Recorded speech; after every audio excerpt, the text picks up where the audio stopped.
এই হলো deadline communications private limited. আপনারা দেখছেন এক্সপ্রেস নিউজ, খবর নেয় খবর দেয়।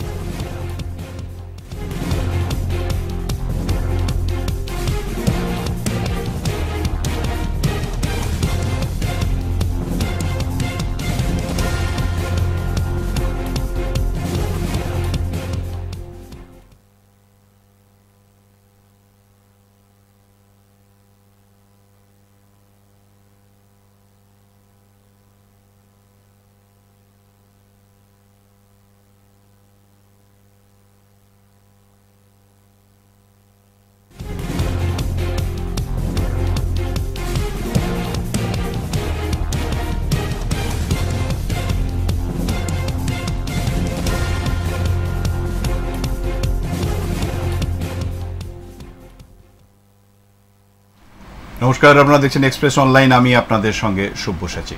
প্রত্যেক দিনের মতন আজও নতুন কোনো বিষয়, না নতুন নয়, নতুন বললে আজ ভুল বলবো। তার কারণ হচ্ছে যে বিষয়টা আজ নিয়ে গোটা দেশ গোটা রাজ্য একদম তোলপাড় হয়ে আছে, যেখানের মধ্যে আটকে আছে নারী, তার সঙ্গে যে মানে এক কথায় পাশবিক যে অত্যাচার, এইরকম বিভিন্ন পরিস্থিতির ওপর দিয়ে মানে যাচ্ছে গোটা রাজ্য গোটা দেশ। শুধু বাংলা বললে ভুল হবে, গোটা দেশ আজ নারীদের ওপর যে নির্যাতন চলছে তাতে বলার কোনো ভাষা পাচ্ছি না এক কথায়। কিন্তু তার মধ্যে থেকেও মাননীয় মুখ্যমন্ত্রী গত সোমবার বলেই দিয়েছেন উৎসবে ফিরে আসুন। যাই হোক, উৎসবের জায়গায় থাকবে।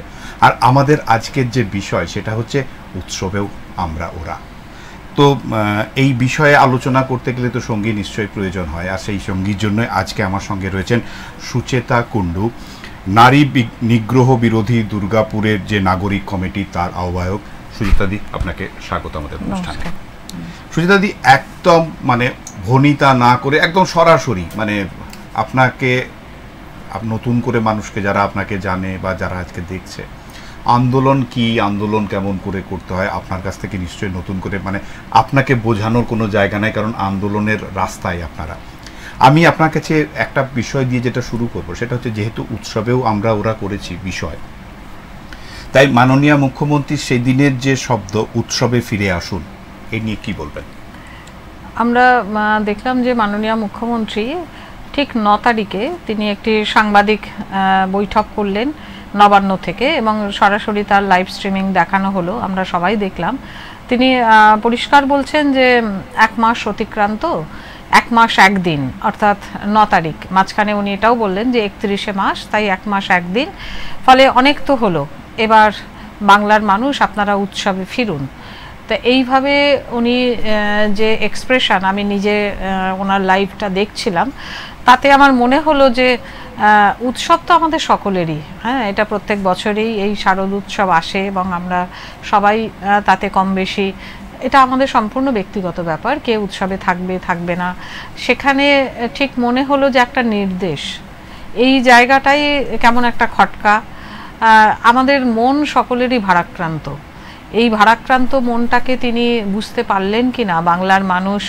আজকে তো শুধু এই যে 1 মাস 1 দিন কেন বলছে কথাটা, 9ই আগস্টের যে ঘটনা, যে নারকীয় হত্যাকাণ্ড, তরুণী চিকিৎসক, তিনি শিক্ষার্থী, তার উপর যে নারকীয় ধর্ষণ এবং হত্যাকাণ্ড হলো, তা এই ঘটনায় আমরা তো প্রত্যেকটি মানুষ, জুনিয়র ডাক্তাররা আন্দোলনটা শুরু করলেও সেই স্প্যানে তো আর নেই, এই আন্দোলনটা ছড়িয়ে পড়েছে পশ্চিমবঙ্গ তথা ভারতবর্ষ, এবং আপনি যেটা বললেন ভারতবর্ষের বাইরে, এটা আন্তর্জাতিক মাত্রা পেয়ে গেছে।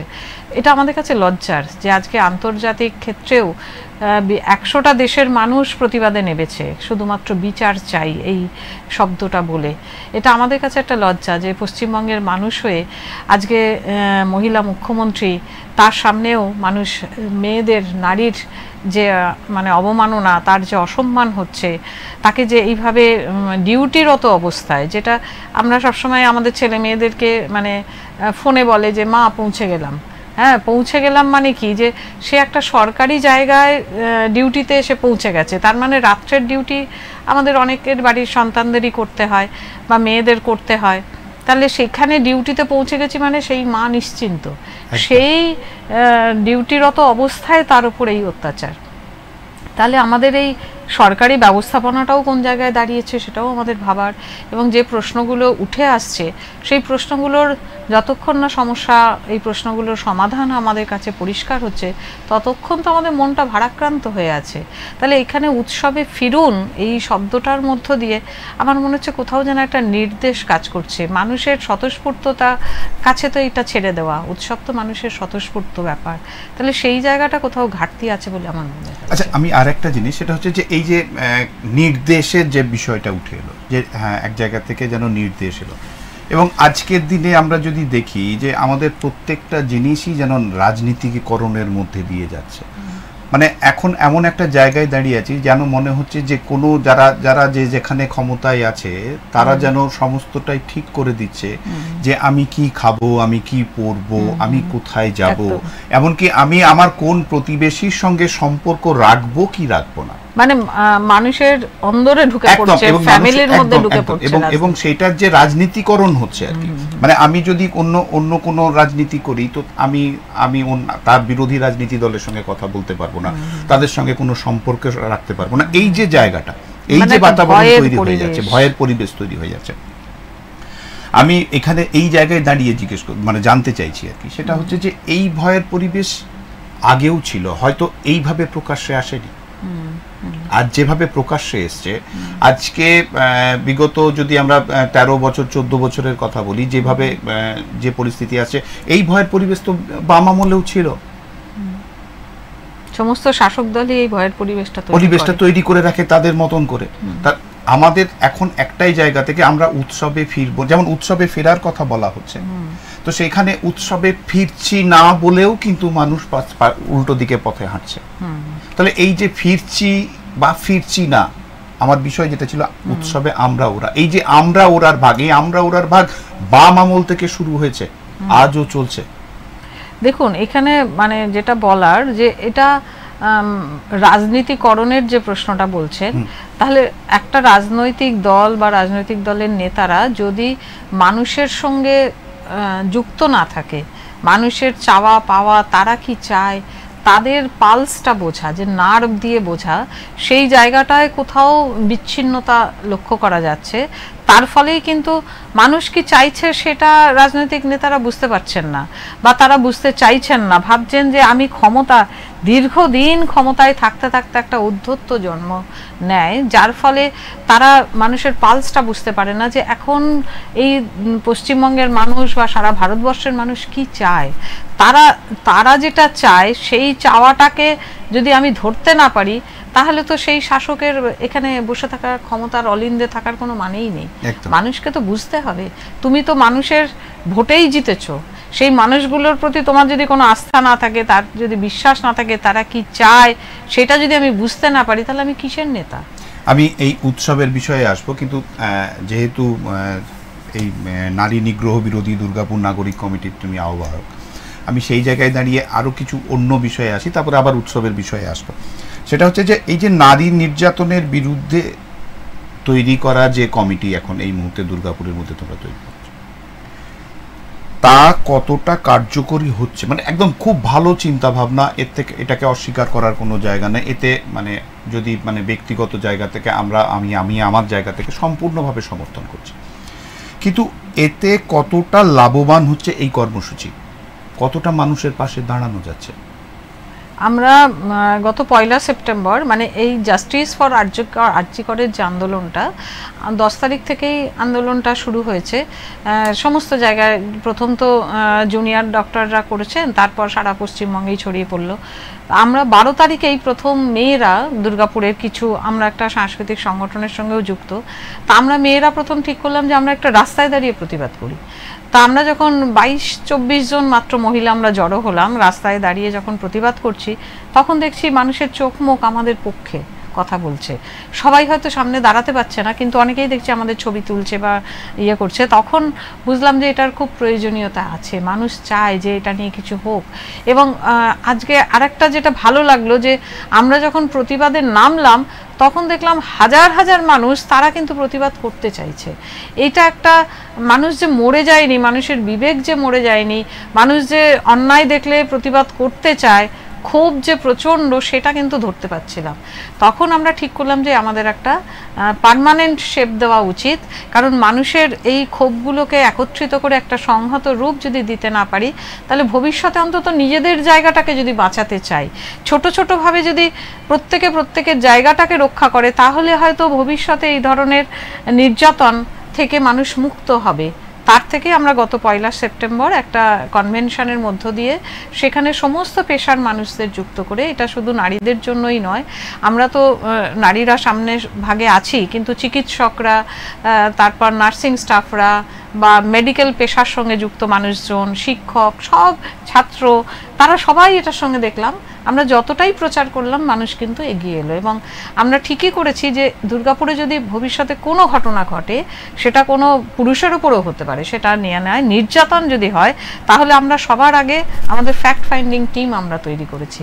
আমরা সেই ঘটনাস্থলে যাব, আমরা ফ্যাক্টস দেখব, থানায় যাব, আমাদের মেডিকেল টিম হয়েছে, মেডিকেল অ্যাসিস্ট্যান্স দেওয়া, লিগ্যাল টিম হয়েছে, সেখানে আমরা আইনিভাবে তার পাশে দাঁড়ানো, এমনকি আমরা সোশ্যাল কাউন্সেলিং করব, যাতে একটা ডিপ্রেসড হয়ে যায় মানুষ সেই সময়, তার পাশে থাকা, এইভাবে আমরা টিম ওয়ার্ক করে আমরা কাজ করব ভেবেছি। এবার এই ভাবনা থেকে আমাদের প্রত্যেকে যদি প্রত্যেক শহরে এই তৈরি হয়, তাহলে আমার মনে হয় এটা একটা এর থেকে বেরিয়ে আসার রাস্তাটা কি সেটা খুঁজছি আমরা, খুঁজতে গিয়ে কিন্তু আমরা এইভাবে ভেবেছি এবং তৈরি করেছি। এখন দেখা যাক আমরা কতটা চালাতে পারি। না, কিন্তু ঘটনা হচ্ছে যে এটা যদি আবার রাজনীতিকরণ হয়ে যায়, রাজনীতিকরণ, আজকে যে ঘটনাটা ঘটেছে এটা তো রাজনীতিরই ঘটনা, এটাকে আপনি বলতে পারেন যে না এটা রাজনীতির বাইরে? কারণ আজকে যদি আমরা প্রশ্নগুলো করি যে এই হত্যা কেন হলো, এই ধর্ষণ কেন হলো, শুধু কি এই ধর্ষণটাই মানে একটা বিকারগ্রস্ত মানুষ, কিছু মানুষের এটা কি শুধু পরিণাম? তা তো নয়, এর পিছনে অনেক অনেক কারণ আছে, সেই প্রশ্নগুলো তো প্রত্যেকটি মানুষ করছে। তাহলে সেই প্রশ্নের যখন উত্তরটা খোঁজা হবে, তখন দেখা যাবে এর সঙ্গে রাজনীতিই যুক্ত। না, ঠিক, আমি একদম একমত। এবং রাজনীতি ছাড়া আমি ওই যে বললাম যে আমাদের মানুষের আজকের ডেটে আমরা যদি যারা দাঁড়িয়ে আছি, প্রত্যেকের জায়গা থেকে কিছু না কিছু রাজনীতির সঙ্গে, মানে ঘুম থেকে ওঠা থেকে রাজনীতির বাইরে তো থাকা যায় না। আমি নিজে পলিটিক্যাল সায়েন্সের টিচার, একদম রাজনীতি রাষ্ট্রটাই চালাচ্ছে কোনো না কোনো রাজনৈতিক, মানে সরকার চালাচ্ছে, রাজনৈতিক দল। একটা আপনি যে জামাটা পরেছেন সেই জামাটা নির্ধারণ দামটাও করছে রাজনৈতিক নেতারা, আইনসভা আইন তৈরি করছে, তাহলে সবটাই তো রাজনীতি। একদম সেই জায়গায় দাঁড়িয়ে আমার কথা সেটাই, যে এই যে চিন্তা ভাবনাটা, যে শুধু নারী নয়, যদি পুরুষও এখানে কোনো রকম ভাবে আক্রান্ত হন, তার পাশে থাকবো, কোনো ফ্যামিলি যদি আক্রান্ত হয় তার পাশে থাকবো, এবং মানুষের এক কথায় বলতে গেলে মানুষের পাশে থাকবো। কিন্তু আমার কথা যে জায়গাটাতে, সেটা হচ্ছে এই যে আপনাদের নারী নিগ্রহ বিরোধী দুর্গাপুর নাগরিক কমিটি, এখানেও যদি মানে রাজনৈতিক একটা ছায়া যদি এর মধ্যে পড়ে যায়, কারণ প্রথম কথা হচ্ছে আপনি বললেন যারা বিভিন্ন পেশার সঙ্গে যুক্ত তারা এটার মধ্যে এসেছে, কিন্তু ঘটনা হচ্ছে যে যদি এর মধ্যে রাজনীতিকরণ, এই সংগঠন যেটা আপনারা করেছেন, তাতে যদি রাজনীতির ছায়া পড়ে যায়, তাহলে তো ওরার একটা জায়গা কিন্তু এখানেও থেকে যাবে। অস্বীকার করতে পারবেন? দেখুন, আমার সরাসরি যেটা উত্তর, এখানে আমি ব্যক্তিগতভাবে একটা রাজনীতি করতেই পারি, এটা তো আমার ইচ্ছা অনিচ্ছার উপর দাঁড়াচ্ছে, এটা তো আমার ব্যক্তিগত ইচ্ছা, আমি কি করব কি না করব আমার পরিসরে আমি নিশ্চয়ই করব। কিন্তু যখন আমি একটা কমন প্ল্যাটফর্ম তৈরি করব, সেখানে রাজনীতিকরণ করা উচিত নয়। তাহলে সমস্ত মানুষের যে স্বতঃস্ফূর্ত যোগদান, অংশগ্রহণ, সবাই মিলে কাজ করা, যে এটা তো একটা সামাজিক কাজ, একটা সোশ্যাল কাজকে সেইভাবে যদি আমি করতে চাই, তাহলে সেই আন্তরিকতা দিয়ে করতে হবে। রাজনীতির পরিসর প্রত্যেকটি মানুষই রাজনীতির সঙ্গে যুক্ত। আমিও বলবো আপনি করেন, আপনিও বলবেন আমি করি, নিশ্চয়ই করি, করতে পারি, করাটাই উচিত আমি বলবো, মনে করব। তাহলে সেই রাজনীতিটা তার জায়গায় থাক না, কিন্তু যখন আমি মানুষের জন্য দাঁড়াবো, মানুষের এই একটা ইস্যুকে সামনে রেখে করছি, সেখানে রাজনীতিকরণ করা উচিত নয়। যারা করে তারা মানে এটাকে ভন্ডুল করার জন্যই করবে, আর কিছু একদম একদম।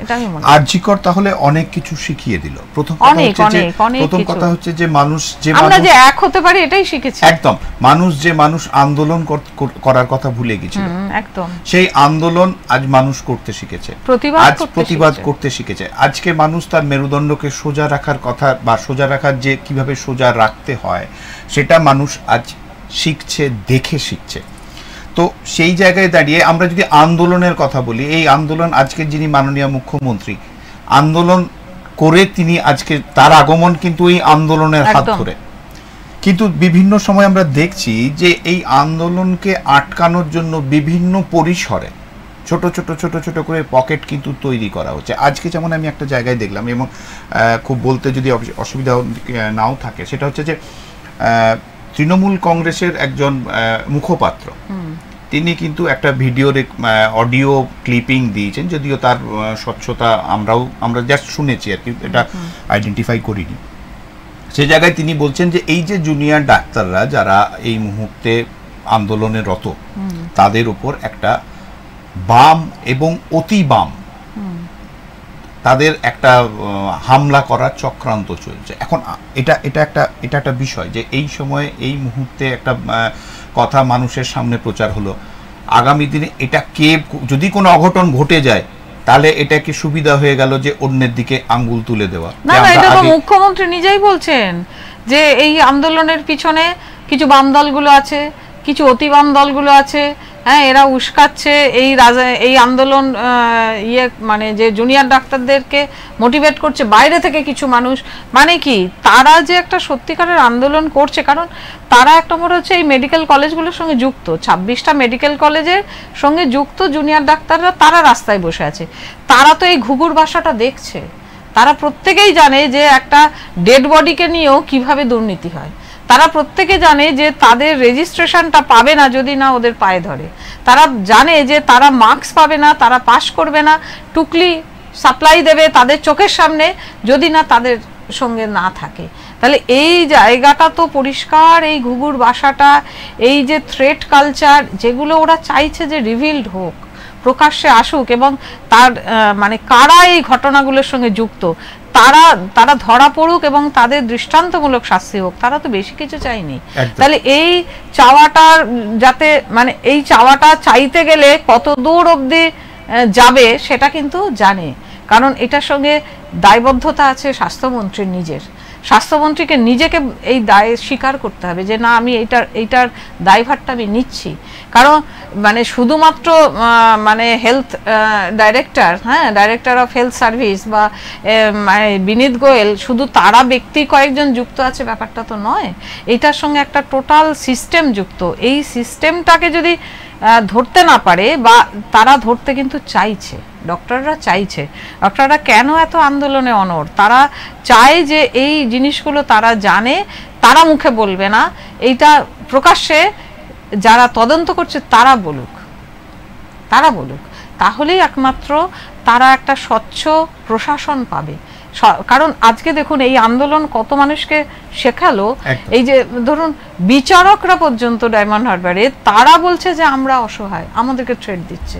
আজকে পৌর কর্পোরেশনে ফিরহাদ হাকিমের এগেনস্টে কেউ কথা বলতে পারেন না, আমি নিজে নাম করলাম, হ্যাঁ, তার মানে সেখানে পৌরমন্ত্রী তার এগেনস্টে কথা বলতে পারছে না, সেখানে আজকে শিরদাঁড়া নিয়ে তারা মিছিল করছে।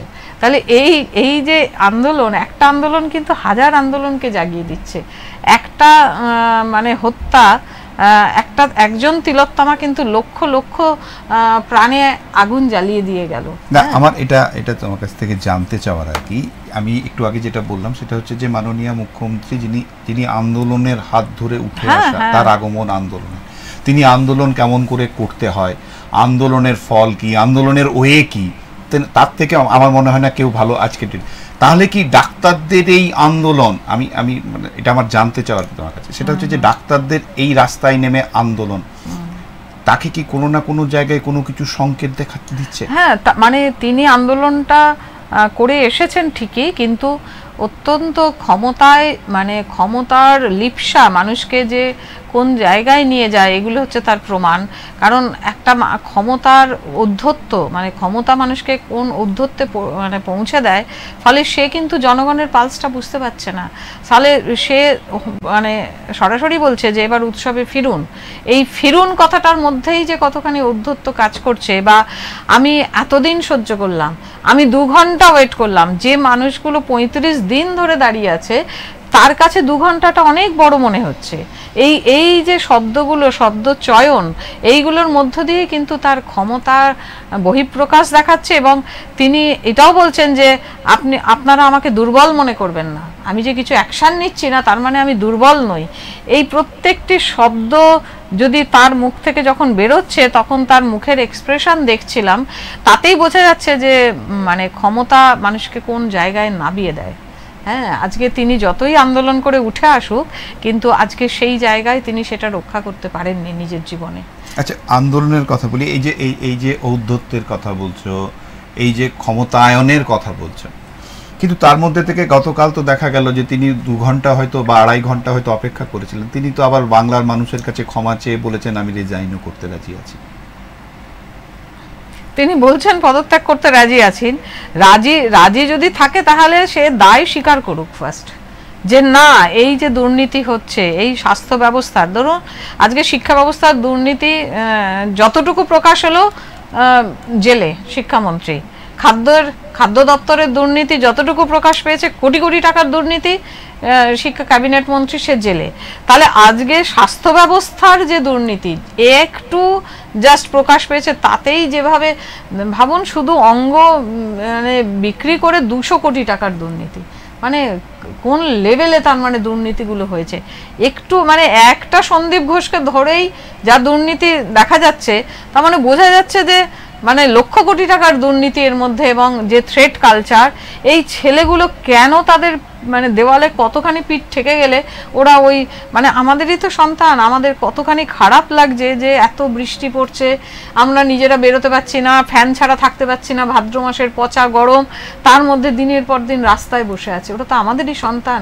তাহলে কেন কতটা দেওয়ালে পিঠ ঠেকে গেলে তারা এই জায়গায় তারা মানে জোর করে তারা বলছে অনড় আছে, সেইটা তো মানে মুখ্যমন্ত্রীর বোঝা উচিত। সে যদি বলে যে আমি পদত্যাগ করবো, তাহলে তুমি দায় স্বীকার করো। ফার্স্ট হচ্ছে তুমি দায় স্বীকার করো যে না এই ঘটনাগুলো ঘটেছে, এটা সত্য। এই সত্য কথাটা যদি বলার তার সাহস থাকতো, তাহলে বুঝতাম যে সে সত্যি তার বুকের পাটা, সে সত্যি লড়াই করে এসেছে, কিন্তু সেটা নেই। আচ্ছা, এখানে কি কোনো মানে আমার এটা জানতে চাওয়া সেটা হচ্ছে যে তুমি রাজনীতির ময়দানে আছো, তুমি রাজনীতিটাকে পড়াও, আমার কথা হচ্ছে যে এখানে কি কোনো ইগো ফ্যাক্টর কাজ করছে?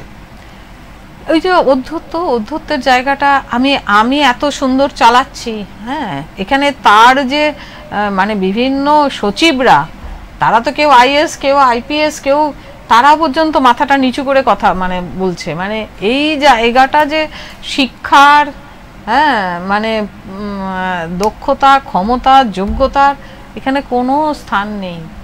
হ্যাঁ, সুন্দর চালাচ্ছি, এই যে এটাই যদি কথা হয়ে থাকে, তাহলে আমি যদি বলি যে নারী নির্যাতনের মানে গোটা দেশের মধ্যে 2022 সালের এনসিআরবির যে রিপোর্ট, সেই জায়গায় দাঁড়িয়ে আমরা 5ম স্থানে আছি একদম। এবং শুধু 5ম স্থানে আছি না, আর একটা জিনিস যদি বলি যে সেটা হচ্ছে যে 2022-23 এবং 2023-24 সালের রিপোর্ট এখনো পর্যন্ত রাজ্য সরকার এনসিআরবিতে পাঠায়নি, জায়গাটা ব্ল্যাঙ্ক আছে। তাহলে মানে যা রিপোর্ট আপনি বলছেন সেটা 22 সালের, 2022 সালে, তাতে আমাদের 5ম স্থানে। বাকি এই 2 বছরের যে আছে সেটা আমরা এখনো পর্যন্ত এনসিআরবিতে দেখাচ্ছে না, তো তার মানে পাঠানো হয়নি। এবং যদি সেই হিসাব 2022 সালেরই হিসাব করি, তাহলে 71.65%। ঠিকই, 71%, মানে প্রত্যেক 15 মিনিট অন্তর একজন নারী নির্যাতিত। একদম, মানে এর চেয়ে লজ্জার আর কিছু নেই। এর থেকে বেরিয়ে আসার রাস্তাটা কোথায়? আমি একজন টিচার হিসেবে আমার মেসেজ এটাই যে আমরা কি করব, মানে এত যদি মেয়েদেরকে এইভাবে অপমানিত হতে হয়। আজকে 24 ঘন্টার মধ্যে মুখ্যমন্ত্রী নির্দেশ করছেন, তারা সার্কুলার জারি করছেন, রাত্রেবেলা মেয়েরা বেরিও না, তোমরা বেরোলেও জোড়ায় জোড়ায় হ্যাঁ জড়ো হয়ে হয়ে থাকো, এগুলো কোনো নির্দেশ, এগুলো কোনো সার্কুলার হতে পারে? মানে কোন মানে আরে অ্যাপসটা কি করবে? একটা মানুষ যখন অ্যাটাকের মধ্যে পড়বে সে কি করবে? আর এইটা তুমি বলতে পারো কি যে মেয়েরা বেরোবে না? একজন ক্যাব চালক, একজন ওলা চালক, একজন রাত্রের নার্স, তা সে রাত্রে বেরোবে না? একজন আইটি সেক্টরে কেন এইভাবে ভাগটা হবে যে রাতের মানে কেউ অর্ধেক আকাশ রাত্রে বেরোবে আর অর্ধেক আকাশ দিনে থাকবে? এটা তো হতে পারে না। তাই আজকে রাত দখলের যে কর্মসূচি, উনি সেটার মানেও হয়তো বোঝেননি। কেন মেয়েরা রাত দখলের ডাক দিল? দিন আর রাত সকলটাই সবার। এখানে এই মানে সমানাধিকারের প্রশ্নের জায়গাতেও কত ফাঁক, হ্যাঁ সেই জায়গাটা তুমি এস্টাবলিশ করো। মেয়েদের মানে আজকে সেই সম্মান, সেই মর্যাদাটা যাতে থাকে, তার জন্য কি করা উচিত সেইটা ভাবা উচিত। সেই জায়গাটা না ভেবে বলছে মেয়েরা বেরিও না, মানে পুরো অপোজিট ডাইরেকশনে সার্কুলার ইস্যু করছে। হ্যাঁ এই থেকেই তো বোঝা যায় যে মানে আমাদের চিন্তাগত ক্ষেত্রেও কত গ্যাপ আছে। হ্যাঁ এই মানে ক্ষমতার এত বড় উচ্চ জায়গায় থেকে তারা এই ধরনের যখন কথা বলে, তখন সত্যি নিজেদের কাছে মনে হয় যে এটা কোন দেশে বাস করছি, কি মানে শিক্ষাগত ক্ষেত্রেও যে কোন লেভেল, হ্যাঁ সেগুলো সত্যি বলতে খারাপ লাগে। তা যাই হোক, আমাদের যে এই থেকে বেরিয়ে আসার রাস্তাটা খোঁজা উচিত, যে আমাদের কি করা উচিত। আজকে আমার যেটা মনে হয়, আমি কি বলবো, একদম একদম একদম মানে আমার যেটা মনে হয় যে আজকে নীতি নৈতিকতা মনুষ্যত্বের যে অবনমন, এইটাকে রোখার জন্য আমাদের কি করা উচিত। সেখানে আমার মনে হয় যে মানে মহিলা মুখ্যমন্ত্রী হয়ে মদের যেভাবে ঢালাও লাইসেন্স দিচ্ছে এবং মদকে একটা আয়ের উৎস হিসেবে দেখা হচ্ছে, এবং স্কুলের পাশেও মদের দোকান খোলার লাইসেন্স হয়ে যাচ্ছে, এই জায়গাগুলো, এবং বাচ্চাদের পার্কের পাশে মদের দোকান, এবং মদ খেয়ে যদি মারা যায় তাকে 2 লাখ টাকা সাহায্য করা হচ্ছে। তাহলে এইভাবে যে উৎসাহ দেওয়া, এইখানেই তো প্রথম মানে নৈতিক অবনমন। তার সঙ্গে হচ্ছে আমাদের এই ডিভাইস, এই ফোনে মানে এখন হচ্ছে যে ফোন ছাড়া চলবে না, সমস্ত কিছু ডিজিটালাইজেশন করছে। তার মানে তুমি একটা পড়াশোনা করো, এই যে জাতীয় শিক্ষানীতি এনেছে এটার বিরুদ্ধে আমরা টিচাররা আন্দোলন করছি, ছাত্রছাত্রীরাও করছে। তা এই মানে ডিজিটাল যে ইন্ডিয়া, হ্যাঁ সেখানেও তো কেন্দ্রীয় সরকারের একদম একটা ফোন, মানে গ্যাসের বুক করতে হবে তাও ফোন, হ্যাঁ সব কিছু এখন সাইবার ক্যাফে ছাড়া, ফোন ছাড়া কিচ্ছু হবে না। তার মানে মানুষের মধ্যে খরচও বাড়াচ্ছে, আর এই ফোন ইন্টারনেট ফ্রি দিয়ে প্রথমে সবাইকে করে দিয়ে এই ইন্টারনেট যে কত মানুষকে ক্ষতি করছে, ছাত্রছাত্রীদের যে কিভাবে ক্ষতি করছে, তারা ভালো জিনিসটা তো পড়ে না। কিন্তু ঘটনা হচ্ছে যে আমি এটা নিয়ে শুনবো, কিন্তু মাঝখানে একটু কাটলাম। সেটা হচ্ছে যে হ্যাঁ ঠিক, হয়তো এটা অনেক বেশি করে দিয়েছে, কিন্তু সেই জায়গা থেকে সুবিধাও তো অনেক করে দিয়েছে, যে জন্য গ্যাসের লাইনে গিয়ে, লম্বা লাইনে গিয়ে দাঁড়ানোর থেকে ঘরে বসে দুটো সুইচ টিপলে তো, বটন টিপলে তো আপনার। কিন্তু আমাদের দেশে শিক্ষার হার কতটুকু, এটা কিভাবে করবে যেখানে এত মানুষ পড়াশোনাই জানে না? সাক্ষরতার হার দিয়ে তো আর হবে না। তাহলে মানে এই অনলাইনের সিস্টেমের মধ্যে কারা কোন শ্রেণীটা আসছে? আপামর সাধারণ মানুষ কিন্তু পারছে না। তারা সেই দালাল চক্র পড়ছে, সাইবার ক্যাফেতে গিয়ে করছে, তাদের পয়সা দিয়ে করছে। ব্যাংকে আমি কিছুক্ষণ বসে থাকলেই বুঝতে পারি, ফর্মটা ফিল আপ করে দিন, হ্যাঁ এটা করে দিন। এই মানুষের মধ্যে শিক্ষার হারটাকে মানে বাড়ানোর যে সুযোগ, সেটা দিচ্ছে না, বরঞ্চ কার্টেল করার চেষ্টা হচ্ছে। আমি একটু অন্যদিকে যদি এইটাকেই আমি যদি একটু অন্যভাবে জানতে চাই, সেটা হচ্ছে যে এই যে প্রথম কথা হচ্ছে যে আপনি একটি মহাবিদ্যালয়ের অধ্যাপিকা, সেই জায়গায় দাঁড়িয়ে আমার জানতে চাওয়া এটা হচ্ছে যে সামাজিক অবক্ষয় ও নারী নির্যাতন আজকের ডেটে প্রায় একে অপরের পরিপূরক হয়ে দাঁড়িয়েছে। একদম। তো সেই জায়গা থেকে মানে প্রথম কথা হচ্ছে যে আপনারা শিক্ষাগুরু, আপনাদের মনে কি হচ্ছে যে এখান থেকে এই যে আজকে সামাজিক অবক্ষয় দিনের পর দিন মানে চলছে আর কি, এবং শুধু সামাজিক অবক্ষয়ের সাথে সাথে নারী নির্যাতন, মানে এটা নারী মানে সামাজিক অবক্ষয়ের কারণই হয়ে দাঁড়িয়েছে, এটার একটা মূল জায়গা। তো সেই জায়গা থেকে মানুষকে সচেতন করার যে জায়গাগুলো, আপনারা একটা নারী নিগ্রহ বিরোধী একটা আজকে এখানে দুর্গাপুরে একটা প্ল্যাটফর্ম করেছেন, এবং আপনারা চাইছেন যে ছোট ছোট করে বিভিন্ন রাজ্যে আমরা কিছু কর্মসূচি নিচ্ছি, কিছু ক্রিয়েটিভ কিছু কাজ করতে হবে। আমার সেটা হচ্ছে যে আমার যেটা জানতে চাও সেটা হচ্ছে যে সামাজিকভাবে বিভিন্ন জায়গায় আপনারা ছোট ছোট করে কাজ করছেন, মানুষকে সচেতন করার চেষ্টা করছেন, কিন্তু এই যে সামাজিক অবক্ষয়ের একদম শিখরে আমরা বসে আছি, সেখানে দাঁড়িয়ে কি মনে হয় যে মানুষ সত্যি করেই সচেতন হচ্ছে?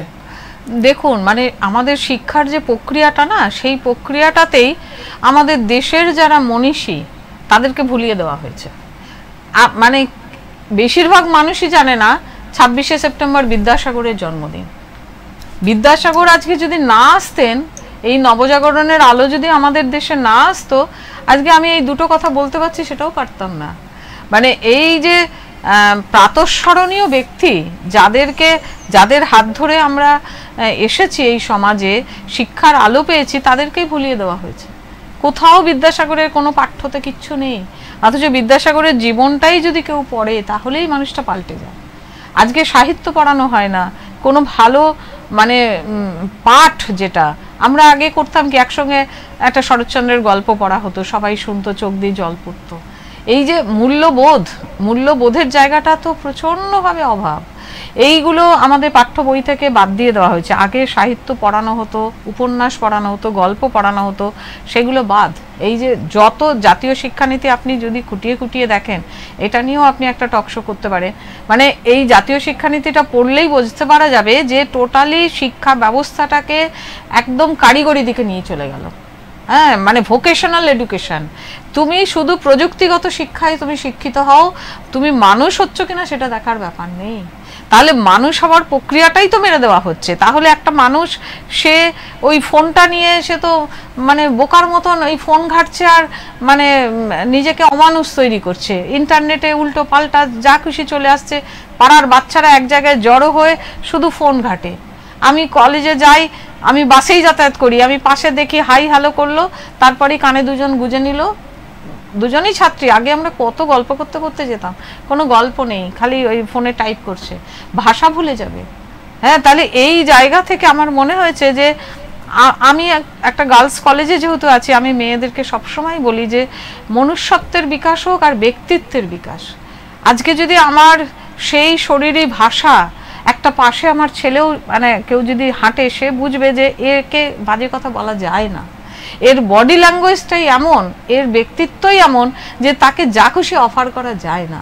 তাহলে এই মানুষের ব্যক্তিত্বের যে উন্মেষ, সেইটা টিচার, আমি মানুষ গড়ার কারিগর হিসেবেই বলছি, আমরা যদি প্রত্যেকটি ক্লাসে এই পাঠটা দিতে পারতাম আমাদের ছেলে মেয়েদের। আজকে প্রাইমারি স্কুলে যে টিচাররা আছে, ঘন্টাও দেয় সেই টিচার, কোনো নন টিচিং স্টাফ নেই। তাকে মিড ডে মিলের চাল তাকেই মাপতে হয়, তাকে জুতো কটা এসেছে, কটা জামা এসেছে, কটা ব্যাগ এসেছে, তাকেই গুনতে হয়। কজন মিড ডে মিলে খাবে, ক টাকা, 2 টাকা, 3 টাকা, তার তাকেই হিসেব রাখতে হচ্ছে। তাহলে সে পড়াবে কখন? তারপর হচ্ছে জনগণনা, তারপর হচ্ছে ভোটার লিস্টের কাজ, সব প্রাইমারি টিচারকে করতে হয়। তাহলে অথচ দেখবেন বিদেশে ওই প্রাইমারি টিচারের সবচেয়ে বেশি মাইনে থাকে, আর সবচেয়ে বেশি তাদের সময় দিতে হয় বাচ্চাদের জন্য। আর আমাদের এখানে পুরো উল্টো, বাচ্চারা পড়ার তাদের পিছনে সময় দেওয়া, তাদেরকে কিছুটা মানুষ করার শিক্ষা, সেটা সেই টিচারদের দেওয়ার জায়গাটাই নেই। তাহলে এই স্তরে স্তরে যে পিরামিড আকৃতির যে শিক্ষা ব্যবস্থা, তাতে আমরা দেখেছি ছেলেমেয়েরা মানুষ গড়ার যে শিক্ষা, সেটাই থেকে বঞ্চিত। কিন্তু ঘটনা হচ্ছে এই যে পাঠ্যপুস্তক থেকে সাহিত্যকে সরিয়ে দেওয়া বা মনীষীদের সরিয়ে দেওয়া, এটা তো আজ 13 বছরে হয়নি না, এটা হয়নি তো। এটা তো মানে যে কোনো শাসকই তারা চায় যে মানুষ যত অজ্ঞ থাকবে, যত মূর্খ থাকবে, তাহলে সেই সরকারের স্থায়িত্ব তত বেশি হবে। তাহলে তাদের মধ্যে তো ন্যায় অন্যায় বোধটাই গড়ে উঠবে না, যে কোনটা অন্যায়, তাহলে অন্যায়ের বিরুদ্ধে যে আমাকে দাঁড়াতে হবে, সেই সুভাষচন্দ্রের কথাটা তো যে না জানবে, হ্যাঁ, তাহলে তার কিভাবে এই অন্যায়ের বিরুদ্ধে মনটাই হবে। রবীন্দ্রনাথের যদি কথাটাই যদি না জানে, অন্যায় যে করে আর অন্যায় যে সহে, তাহলে তব ঘৃণা তারে তৃণ সমুদয়ে, তাহলে ঘৃণা করার মানসিকতার, এই যে আজকে আমাদের মধ্যে প্রবল ঘৃণা জন্মাচ্ছে, প্রবল একটা মানে আগুন জ্বলছে যে কেন এটা হবে, আমরা শেষ দেখে ছাড়বো, এই যে এই মানসিকতাটা, এই তেজটা কি করে গড়ে উঠবে আজকে ছেলে মেয়েদের মধ্যে? তবু তো ভালো লাগছে যে এই ডাক্তারি ছেলে মেয়েগুলোর এই সিদ্ধারা সোজা করে যে লড়ছে, এটা আমার মানে আমাদেরকে প্রেরণা যোগাচ্ছে অনেক অনেক, যে সত্যি এখনো মরে যায়নি। পশ্চিমবঙ্গ যেটা আমরা বলতাম what Bengal things today, India things tomorrow. তাহলে সেই জায়গায় তো এখনো আমরা দাঁড়িয়ে আছি বাংলার মানুষ, এইটাই আমাদের কাছে পাওয়া। আর আমাদের এইভাবেই কিন্তু আমরা ঠিক করেছি, আমাদের এই কমিটি, আমরা প্রত্যেকটি স্কুলে 8 ঘন্টার একটা স্লট চাইবো মাস্টারমশাইদের কাছে, হেডমাস্টারদের কাছে, যে আমরা সেখানে একটু সোশ্যাল কাউন্সেলিং করব, তার সঙ্গে একটা মানে সেলফ ডিফেন্স শেখাবো। এইটা মানে আমাদের ক্যারাটে মাস্টাররা আমাদের সঙ্গে আছেন, আমরা এইভাবে প্রত্যেকটি স্কুলে কিছুটা সেলফ ডিফেন্স শিখিয়ে দেওয়া, যে মেয়েরা অন্তত ফার্স্ট হ্যান্ড যে প্রোটেস্টটা করা সেটা যাতে করতে পারে, এবং তাদের মধ্যে একটা কাউন্সেলিং কি করা উচিত, মনুষ্যত্বের শিক্ষাটা এইটুকুনি যদি দিতে পারি, তাহলেও মনে করব যে না, কিছু অন্তত করলাম। সমাজটা তো পচে যাচ্ছেই, এই পচন থেকে কিভাবে রক্ষা করতে পারি নিজেদেরকে, নিজেদের বাচ্চাদেরকে, পরবর্তী প্রজন্মকে জাগিয়ে তোলাটাই এখন কাজ। কিন্তু এই যে কাজটা, প্রথম কথা হচ্ছে যে শিক্ষা সচেতনতা বৃদ্ধি, এটা তো সব থেকে বড় দায়ভার। বিশেষ করে শিক্ষার যদি কথা বলি আমরা, তাহলে তো এর দায়ভারটা সরকারের একদম। কিন্তু সরকার যদি চোখ বন্ধ করে নেয়, সরকার যদি এই শিক্ষার দায়িত্ব, যার দায়িত্ব সে যদি কাঁধে না নেয়, আপনি সরকারের না থেকে এই দায়িত্ব কিভাবে পালন করবেন? না, এটাই তো সরকার তার জাতীয় শিক্ষানীতিতে, এবং আমাদের পশ্চিমবঙ্গ সরকারও জাতীয় শিক্ষানীতিকে মেনে নিয়েছে এবং ইমপ্লিমেন্টও করে দিল, এই 4 বছরের ডিগ্রি কোর্স। হ্যাঁ, এই শিক্ষানীতিতে সম্পূর্ণভাবে সরকার তার আর্থিক দায়িত্ব ঝেড়ে ফেললো, একদম কমার্শিয়ালাইজেশন, প্রাইভেটাইজেশন, এইটাকেই পুরোপুরিভাবে ব্যাক করা হচ্ছে, এবং বলছে যে এরপরে স্কুলের টিচারদেরকে, কলেজের টিচারদেরকে রাস্তায় ঘুরে ঘুরে বেড়াতে হবে, কে ডোনেশন দেবে, তাহলে স্কুলটা চলবে, নাহলে কলেজটা চলবে, নাহলে ক্লাস্টার করে দেবে। এই শব্দগুলো এখন নতুন আসছে, ক্লাস্টার করা, মানে যদি স্টুডেন্টস সেই সংখ্যায় না থাকে, তাহলে সেই 2টো কলেজকে এক জায়গায় করে দেবে, একটা কলেজ করে দেবে, তাহলে সেই টিচারগুলো সারপ্লাস, সেই টিচারদের চাকরি থাকবে না। আর স্টুডেন্টসদেরকে ওই সার্টিফিকেট করে দিচ্ছে, প্রথম বছর সার্টিফিকেট, ডিপ্লোমা, তারপর ডিগ্রি, 3টে বছর 3টে। যদি কেউ 1 বছর পরে তার ইচ্ছা না করে, সে সার্টিফিকেট দিয়ে দেবে। 2 বছর পর তার যদি ইচ্ছা না করে, সে বেরিয়ে যেতে পারে, তাকে একটা ডিগ্রি দিয়ে দেবে ডিপ্লোমার। 3 বছরে যদি সে বেরোতে পারে, ডিগ্রি। আমার এটা জানতে চাই, তার মানে তুমি পড়তেও পারো, নাও পারো, ক্রেডিট পাও না পাও, কিচ্ছু এসে যায় না। তাহলে আমার চাকরির বাজার নাই তো। একদম। আমি এটা জানতে চাইছি, সেটা হচ্ছে যে তাহলে যদি এইভাবে শিক্ষাকে এইভাবে ভেঙে টুকরো টুকরো করে দিয়ে শিক্ষার মেরুদণ্ডটাকে যদি ভেঙে দেওয়া হয়, তাহলে একটা ছেলে বা একটা মেয়ে তার মেরুদণ্ড কি করে সোজা রাখবে? তাই তো, শিক্ষাই তো মানুষকে শেখাবে। হ্যাঁ, সেই প্রত্যেকটি সরকার যারা মানে একদম স্বাধীনতার পর থেকে যতগুলো শিক্ষা কমিশন হয়েছে, প্রথমত হচ্ছে বাজেটে, সেই শিক্ষা বাজেট অত্যন্ত কম, মিলিটারি বাজেট সবচেয়ে বেশি। হ্যাঁ, দেশ নাকি আমাদের ভেঙে পড়ছে, দেশের নিরাপত্তা বলে মিলিটারি বাজেট কন্টিনিউয়াস বাড়ানো, আর শিক্ষা বাজেট কন্টিনিউয়াস কমানো। যেটুকুনি বাজেট আছে মানে আর্থিক দিয়ে সব টিচারদের মাইনের জন্য, এবং কোনো ইনফ্রাস্ট্রাকচার বা এই শিক্ষার জন্য সেই অর্থে কোনো খরচা নেই, মানে বরাদ্দই নেই।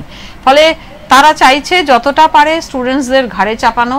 এই যে 4 ইয়ার্স ডিগ্রি কোর্স, আবার সেমিস্টার, প্রত্যেক সেমিস্টারে অ্যাডমিশন নিতে হয়। আগে তো আমরা পড়াশোনা করেছি, আমরা প্রথমে ঢুকতাম, একবারই অ্যাডমিশন নিতাম, পরীক্ষা দিতাম, একবারই পরীক্ষার ফিস দিতাম। এখন প্রত্যেকটি 6 মাসে অ্যাডমিশন নিতে হয়, প্রত্যেকটি 6 মাসে পরীক্ষার ফিস দিতে হয়। তার মানে 8 বার তাকে অ্যাডমিশন নিতে হয়, 8 বার পরীক্ষার ফিস দিতে হয়।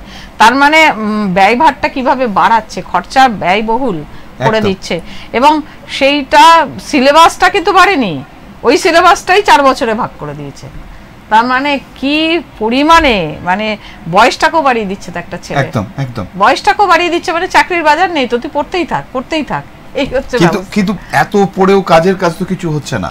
এক, দ্বিতীয় নম্বর হচ্ছে যে যদি সেটাই হয়ে থাকে, প্রথম কথা হচ্ছে যে শিক্ষা দেওয়ার দায়িত্ব সরকারের, তাদের দায়বদ্ধতার মধ্যে পড়ে শিক্ষাটা, তো তারাও যদি তাদের জায়গা থেকে এটাকেও প্রাইভেটের জায়গায় ফেলে দেয় আর কি, প্রাইভেটাইজেশনই করছে একদম, তাহলে তো মানুষের প্রথম কথা হচ্ছে যে সরকারি যেসব স্কুলগুলো আছে, আমি এই বিষয়ে যদিও আমাদের আজকের এখানে কিন্তু আলোচনার মধ্যে থেকে এটাতে চলেই আসা হয়, আমার কিন্তু যেটা জানার আর কি, সেটা হচ্ছে যে এই যে সরকারি স্কুলগুলো প্রায় যে পরিস্থিতির মধ্যে দিয়ে যাচ্ছে, অলরেডি পশ্চিমবঙ্গে 8848টা সরকারি স্কুল বন্ধ হয়ে গেছে, অথচ আমরা দেখছি যে ছোট ছোট আমরা তো সরকারি স্কুলেই পড়েছি, একদম, এবং ছোট ছোট করে বিভিন্ন জায়গায়, হাসপাতালও দেখুন, হাসপাতাল, সরকারি হাসপাতালগুলোকে শেষ করে দেওয়া হচ্ছে যাতে বেসরকারি জিনিসগুলো বাড়তে পারে।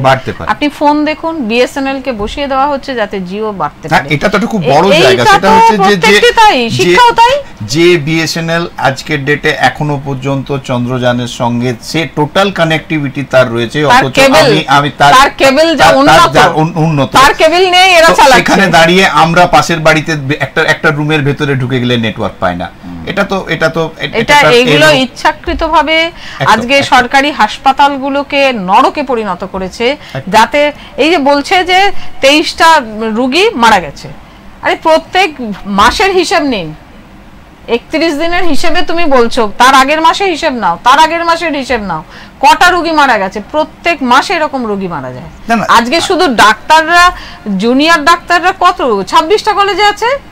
সারা পশ্চিমবঙ্গে তো সব কলেজে জুনিয়র ডাক্তার নেই। এই যে প্রাইমারি হেলথ সেন্টার গুলো, সেখানে জুনিয়র ডাক্তার আছে, চিকিৎসা করবে না। আর জুনিয়র ডাক্তারদের চিকিৎসা করার কথাও না, তারা তো শিক্ষার্থী, একদম তারা তো পড়তে এসেছে, তারা তো সিনিয়র ডক্টররা সেখানে দায়িত্ব পালন করছেন, ও আরো বেশি করে ডিউটি করছেন। তাহলে যে অভিযোগে তাদের আন্দোলনটা তুলে নেওয়ার কথা বলছে, প্রত্যেকটি অভিযোগই যে ফেক, সেটা কিন্তু মানুষের কাছে প্রমাণ হয়ে গেল, এবং মানুষও বুঝতে পারলো। এটা একটা প্রমাণ হলো যে সরকার আজকে কার পক্ষে, সে কি সাধারণ আমজনতার পক্ষে, না কাদেরকে বাঁচাতে চাইছে। তাহলে তোমার এই টোটাল সিস্টেমটাই যে দুর্নীতির ওপর দাঁড়িয়ে আছে, তুমি সেই সিস্টেমটাকে বাঁচাতে চাইছো। এই জিনিসগুলো মানুষের সামনে অত্যন্ত প্রকাশ্যে এলো, এবং মানুষ যে একটুখানি হলেও প্রতিবাদ করলো, প্রতিবাদ করতে পারছে, এটাই আমাদের কাছে আশার আলো যে পরবর্তী ক্ষেত্রে শাসক দলও ভয় পাবে যে যা খুশি তাই করতে পারবো না, যা খুশি তাই। আমার অধ্যত্ব, এই অধ্যত্বের যে আটকাতে পারছি, এটাই আমাদের অ্যাচিভমেন্ট। জানি না আমরা এর কবে তিলোত্তমার বিচার পাবে, সেটাও বলতে পারছি না। আন্দোলন মানে জারি থাকছে, তারাও আন্দোলন করছে, এবং আমাদের এই দুর্গাপুর যে নাগরিক কমিটি, জুনিয়র ডক্টররা যে আন্দোলন চালাবে, তারা যে আন্দোলনের কর্মসূচি নেবে, তাদের পাশে আমরা থাকব। এবং আগামী 16 তারিখে আমরা, যেহেতু 17 তারিখ সুপ্রিম কোর্টে শুনানি, আমরা 16 তারিখে প্রান্তিকা বাসস্ট্যান্ডে সারা দিন গণ অবস্থান করব এবং জনতার এজলাস করব। আমরা চাইছি জনতা রায় দিক। সুপ্রিম কোর্ট কি রায় দেবে? পাবলিকের রায়টাই আসল রায়, সেই মানুষ রায় দেবে, এবং আমরা সেইভাবে এজলাস তৈরি করব, এবং আমরা সেখানে ন্যায়ের দেবীকে রাখবো, এবং আমরা চাইবো মানুষ তার রায় দিক। এইভাবে আমরা প্রান্তিকা বাসস্ট্যান্ডে স্টেজ করে আমরা একটা প্রোগ্রাম অ্যানাউন্স করেছি, আপনারা সকলেই আসুন। আমরা চাই মানুষের অংশগ্রহণ। মানুষ যদি অংশগ্রহণ করে, তাহলে আজকে আমাদের জয় নিশ্চিত। আমরা আমাদের যে মানে জুনিয়র ডক্টররা যে প্রশ্নগুলো রেখেছে, সেই প্রশ্নগুলোর উত্তর যতক্ষণ না পাচ্ছে, আমরা এই আন্দোলন চালিয়ে যাব। না, শুধু আন্দোলন তো মানে শুধু জুনিয়র ডাক্তারদের আজকে ডেটে দাঁড়িয়ে জুনিয়র ডাক্তারদের নয়, এই আন্দোলন গোটা সমাজ এই আন্দোলনে নেমেছে। না, তারা যে দাবিগুলো তুলেছে, এইটা কে মুখ্যমন্ত্রী পদত্যাগ চাই, ওইসব কোনো দাবিতে আমরা নেই। কিন্তু আমরা চাইছি ওনারা যে 6টা দাবি করেছেন, সেই 6টা দাবিতেই আমরা ঠিক আছি, আমরা সেই দাবিগুলোই করছি, আমরা অন্য কোনো দাবি করছি না। না, এবার আমি একটু উৎসবের দিকে ঢুকি। সেটা হচ্ছে যে আমরা অন্য মানে আমাদের আলোচনা থেকেও বাইরে অনেক আলোচনা করছিলাম বা করলাম। আমার কথা হচ্ছে যে আমরা দুর্গা পুজো করি, আমরা পুজোতে অভ্যস্ত, পুজো করি। পুজো, এই পুজোকে উৎসবের মধ্যে ফেলে দেওয়া, এটা কতটা মানে সঠিক, এটা আমার জানতে ইচ্ছে করছে। উৎসবের মধ্যে ফেলে দেওয়া মানে এখন এটা একটা মানে পুজো আমরা কেউ বলি না, আমরা সব জায়গাতে আমরা উৎসব নিয়ে চলি, কিন্তু বেসিক্যালি আমরা তো মেনলি পুজো করি। তাহলে পুজোকে আমাদের এই যে উৎসবের দিকে কনভার্ট করে দেওয়া, এটা জানতে চাইছি। মানে এইটা একটা কর্পোরেট, এখানেও একটা কর্পোরেট বিজনেস, মানে পুজোকে কেন্দ্র করেও যে মানে যারা এই ধর্ম মানে, আমি তাদের হয়েই বলছি, তারা ধর্মটা মানে শক্তির আরাধনার জন্য। এখানে আমার কোনো ব্যক্তিগত আমি কিছু বলছি না, এখানে তাদের দিক থেকে বলছি। তাহলে সেই শক্তির আরাধনার জায়গা থেকে এখানে কর্পোরেট পুজো হয়ে গেছে, এবং সেখান থেকেও কোটি কোটি টাকা ট্রানজাকশন চলছে। তার জন্যই আজকে মাননীয় মুখ্যমন্ত্রীর এত উদ্বেগ। তারা যদি সত্যি পুজোটা চাইতো, মানুষ কিন্তু সেটা নিয়ে কেউ কিছু বলছেন না, যে পুজো পুজোর নিয়মে হোক। কিন্তু এই আড়ম্বরটা নিয়েই তো মানুষ বলছে যে এখন কি আমার বাড়ির সন্তান যদি মারা যায় আমার কি আড়ম্বর করতে ইচ্ছা করবে? আজকে তিলোত্তমা তো সকলের বাড়ির সন্তান হয়ে গেছে, তাহলে সেখানে তুমি উৎসবটা করতে কেন বলছো? শক্তির আরাধনা সেই নিয়মেই হবে, সেই নিয়মে মানুষ করবেও, হ্যাঁ, মানুষ ঘট পুজোও করেও আরাধনা করতে পারে, কিন্তু সেই জায়গা থেকে আজকে কর্পোরেট পুজোতে যেহেতু চলে গেছে তাই তিনি ঢাকির কথা চিন্তা করছেন। আরে ঢাকিরা তো সারা বছরই খেতে পায় না, তুমি তাদের জন্য কি করেছো? আজকে বলছো ফুচকাওয়ালার কথা, ফুচকাওয়ালাগুলো সারা বছর কি করে? তাদের এই যে 100 দিনের কাজ, তাহলে 365 দিনের মধ্যে বাকি 265 দিন তারা কি খায় তুমি কি তার খোঁজ রাখো? তাহলে সেখানে কি বিকল্প কর্মসংস্থান করেছে? আজকে তো কাজ নেই। এই যে যুবশ্রী প্রকল্পের লক্ষ লক্ষ ছেলে আমার সঙ্গে কিছু যোগাযোগ আছে, তারা বলে যে আমাদের মাত্র 1,500 টাকা ছিটিয়ে দেওয়া হচ্ছে, কোনো কাজ নেই। প্রকল্পটা যখন অ্যানাউন্স করেছিল নেতাজি ইন্ডোর স্টেডিয়ামে মাননীয় মুখ্যমন্ত্রী, তিনি বলেছিলেন আমি 1 বছর এটা দিচ্ছি, আমি চেষ্টা করছি 1 বছরের মধ্যে যাতে কিছু কর্মসংস্থান, 1 লক্ষ যুবককে দিল, কিন্তু 1 বছর পর সেই যুবকগুলো কিচ্ছু কাজ পেল না। এখন তাদের প্রায় 7-8 বছর হয়ে গেছে, তারা কোনো কাজ পায়নি। তাহলে এই যে মানুষের বেকারত্বের যে কি জ্বালা, হ্যাঁ, এবং মানে আমাদের অসংগঠিত শিল্পের সঙ্গেই বেশিরভাগ মানুষ যুক্ত, তারা তো খেতেই পায় না। আজকে তুমি শুধু পুজোতে তাদের জন্য চিন্তা করছো, সারা বছরের চিন্তাটা করো। একজন তুমি সরকারের একদম ওপর মহলের থেকে, ক্ষমতার অলিন্দে থেকে এইটা যদি ভাবতে পারতে, তাহলে মানুষ কিন্তু এটাকে ভালোভাবে নিত। সেটা কিন্তু ভালোভাবে পুজোর উৎসবে ঢাকির কি হবে, এই যে যারা প্যান্ডেল বানাচ্ছে তাদের কি হবে, এই যে দুঃখটা প্রকাশ করছেন, এটা ঠিক ভালো দেখাচ্ছে না, ভালোভাবে নিচ্ছে না মানুষ নিচ্ছে কিনা সেটাও তো কথাটা একদম একদম একদম। আচ্ছা, তার সঙ্গে এই যে অনুদানের যে পর্ব চলছে আর কি, উৎসবের অনুদান, হ্যাঁ, তো একটা মানে 450 কোটি টাকা বোধ হয় না, 450 কোটি টাকা ডিসবার্স করছে এত 45,000 পুজো ইয়েকে। তাহলে এই জায়গায় মানে এই দান খয়রাতির মানে কি? তুমি কি ক্লাবগুলোকে তোমার দখলে রাখছো? তুমি কি পুজো কমিটিগুলোকে তোমার দখলে রাখছো? তাহলে অনেকেই ভেতর থেকে ক্ষুব্ধ যে আমি নেবো না টাকা, হ্যাঁ, বা আমি অনুদান ফিরিয়ে দেবো, কিন্তু এই ভয়ের যে একটা কালচার, যে যারা এই থিমকে সামনে রেখে পুজো করবে তাকে নোট করো, এই যে কথাগুলো বলা হচ্ছে, তার মানেই যে ভবিষ্যতে আমি আর পুজো করতে পারবো কিনা, ভবিষ্যতে আমি সমাজে ঠিকঠাকভাবে চলতে পারবো কিনা, মানুষ একটা ভয়ে থাকছে। এই ভয়ের একটা পরিবেশ সবসময় শাসক দল তৈরি করছে, যেটা সত্যি মানে সোজা হয়ে দাঁড়াতে অনেকেই ভয় পাচ্ছে। এটা খুবই একটা বাজে একটা পরিস্থিতির মধ্যে দিয়ে আমরা চলছি। আচ্ছা, মানে আমরা বিগত বছরগুলোতে দেখেছি, আমি দুর্গা পুজো নয়, আমি আরও 5 জনের বা সবার মতন করে দুর্গা উৎসবের কথাই যদি বলি, তো সেখানে যে বাতাবরণ তৈরি হয়েছিল, মানে প্রকৃতি, যেটা নিয়ে আমরা একটু আগে কথা বলছিলাম আর কি, মানে অনুষ্ঠান শুরুর আগে, যে প্রকৃতি তার জায়গা থেকে প্রকৃতি নিজে প্রকাশ করে এবং সে প্রকাশ করিয়ে দেয় মানুষের মধ্যে, অনুভূতির জায়গায় যে উৎসবের পরিবেশ তৈরি হয়ে গেছে, চারিদিকে কাশফুলে ভর্তি হয়ে যায়, শিউলির গন্ধ মুহুমুহু করে। সেই জায়গায় দাঁড়িয়ে আজকের দিনে কি মনে হচ্ছে না যে প্রকৃতিও খুব একটা সহযোগিতা করছে না, বা প্রকৃতিও চাইছে না এই উৎসব হোক? তাই এত নিম্নচাপের আবহ তৈরি হচ্ছে।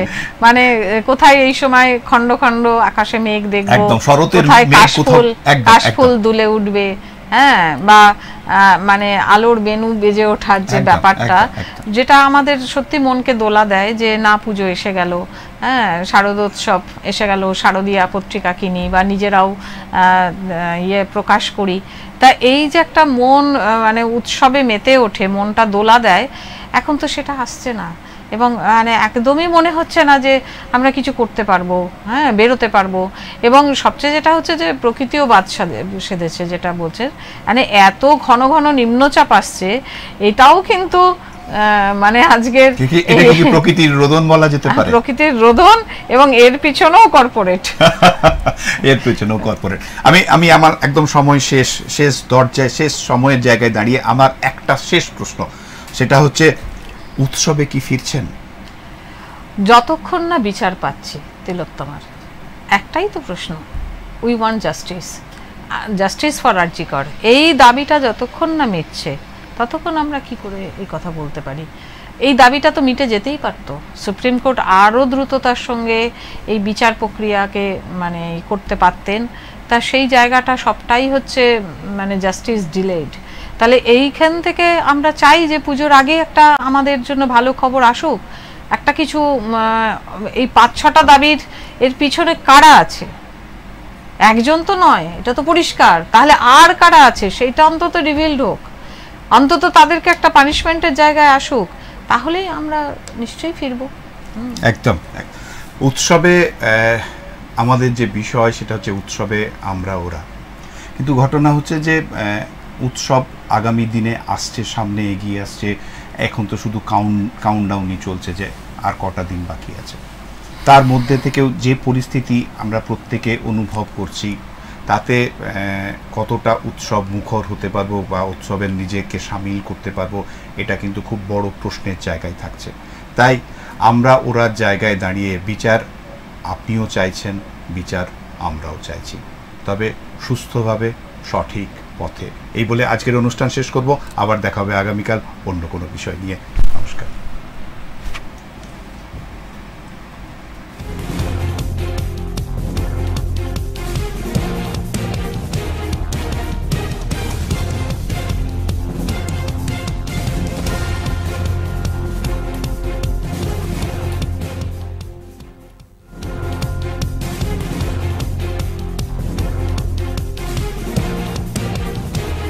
এই হলো ডেডলাইন কমিউনিকেশনস প্রাইভেট লিমিটেড।